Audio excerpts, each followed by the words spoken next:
Welcome to Discover Janesville. My name is Yuri Rashkin, and we're sitting here today at the Rock County Historical Society, and our guest is Madge Murphy, Executive Director of this Historical Society. Thank you for joining us, Madge. Well, thank you for coming. It's a beautiful place. I wish more people would come to the Helen Jeffries Wood Museum Center. It's very comfortable, as you can see and hear, and we have some wonderful things to see. I think so. I'm very comfortable in this chair. These are very comfortable. And right now you're featuring a Parker Pen exhibit, is that? We're very excited. We're the only Parker Pen exhibit in the United States. There's not another exhibit area that Parker is. The archives are in England, in London, and they have, when Parker Pen finally closed here in Janesville, all the archives went over there. We've got a few pieces here that the Parker Pen Company gave us, some pens, a few pieces of memorabilia, the plaque of George Parker, some of those type of things, but the majority went over to England. And so it. So where did this collection originate from? Is it from what was left from the factory, or is that what we got from? What the Parker, any business or company or family, and you take them all together, and they had an archives of their own, from when George Parker started the pen company all the way through. The Parker Pen Company was a wonderful facility. Not only did it do Parker pens during the war, as many industries did, they became part of the war industry, and during World War II they did fuses. So it has a lot of history, and that association with the government stayed with Parker Pen for many years. So they. In what way? Well, they do. The engineers would do experimental things, or they would have contracts of different things that they would be either designing for the government. They talk about one engineer was in and telling us about a motorboat that they were designing and working on, and they went up and down the Rock River all summer testing. So the government, was an integral part, just as GM was during World War II, also.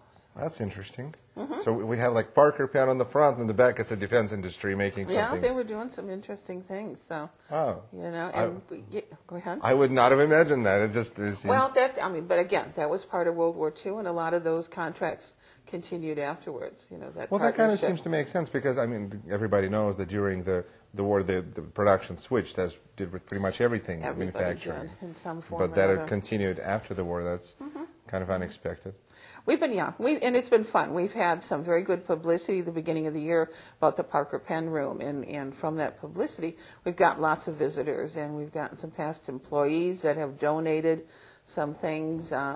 We have some who are come in every day and say, well, I'd like to contribute something to this exhibit. So it's kind of fun. They have some place to deposit their memories, whether it be pictures, newsletters, pens. It's just. So the exhibit is growing. It is, and it's fun. It's fun, and it's fun to hear the stories. We're kind of collecting stories, so we're asking Parker employees to take a sheet home, kind of fill in some information, and we hope in the spring when the weather's a little nicer that we can have kind of a couple reunions here where they'll come in and we can have some cameras and take some film and tell some stories.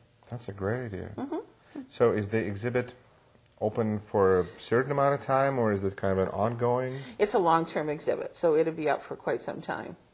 So as I said, we're very excited. We have a beautiful Pauline pottery, which you saw when you came in, collection. We have a very nice collection. So you have over 4,000 exhibits. So my goodness, there's. Well, it's really going to be big this summer. We hope the exhibit will be up April 1st. It's called Working. And it's in conjunction with the Studs Terkel musical Working, which we're going to put on at JPEC at the end of April.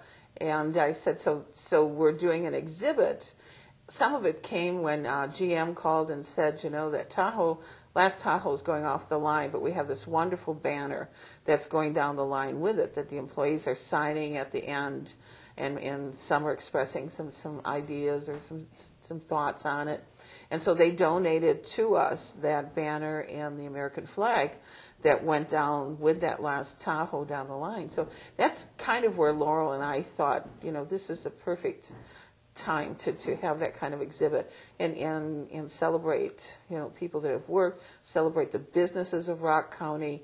We have a wonderful workforce and a wonderful work ethic in this county, and so we're reaching out to some of the other historical societies and bringing up some beautiful pieces out of our collection. So I'm real excited to see how this exhibit's going to come together. Laurel and I are having fun bringing out things, and it's probably going to be one of the biggest exhibits we've done in a very long time. And it basically will be mostly from our collection, other than Beloit Historical is going to be sharing something, Milton Historical will be sharing, especially some things about the Burdick Corporation. About which corporation? Burdick Corporation. Okay. That has not been there for many years, and so...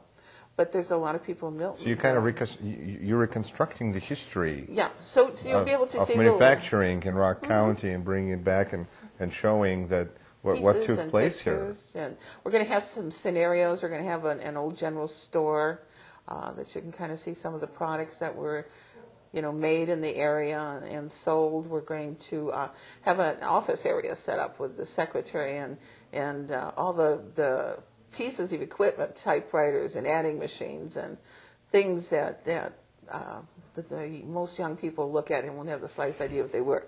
Now that they're used to their nice little notebooks and computers and all those things I can't do, Right, so there's a generational kind of... I've never texted, and I don't know if I ever will, so...